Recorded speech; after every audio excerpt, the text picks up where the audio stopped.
ఇవన్నీ ఏంటి సార్ ఎంత డిఫరెంట్గా ఉన్నాయి ఈ మొక్కలు? యాక్చువల్గా మనం ఏం చేస్తాము అని అంటే చెట్టును నరికి దాంతో వచ్చిన కలపతోటి మనం కుర్చీలు అవి చేసుకుంటాము. ఇది ఒక కొత్త ఒరవడి అంటారు. ఒక ఆర్టిస్ట్ ఇండోనేషియాలో బ్రతికున్నప్పుడే దాన్ని మొక్కగా ఉన్నప్పుడు వంచి ఒక సీట్ కింద చేసి, ఇది ఒక 40 సంవత్సరాల మొక్క. ఇది చూడండి, ఇక్కడ కూర్చోవచ్చు. ప్లీజ్ మీరు కూర్చోండి ఒకసారి. నేను కూర్చుంటున్నాను.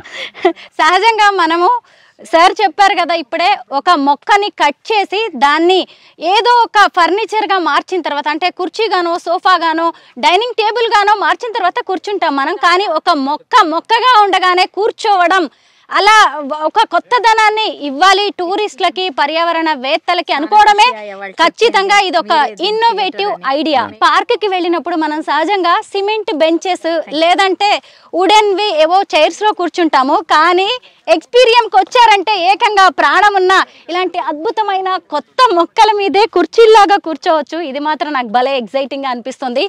ఇది చూడండి, ఒక్క చైర్లా కాదు, ఏకంగా ఒక chairs, sofa set, dining table ఎలా ఉంటుంది అలాగా మొక్కలతోనే ఏర్పాటు చేశారు. చూడండి ఇవన్నీ కూడా. సార్ వీటన్నిటి ఏజ్ ఎంత ఉంటుంది? ఇవి ఒక 20-22 సంవత్సరాలు అండి. అవైతే 40 సంవత్సరాలు.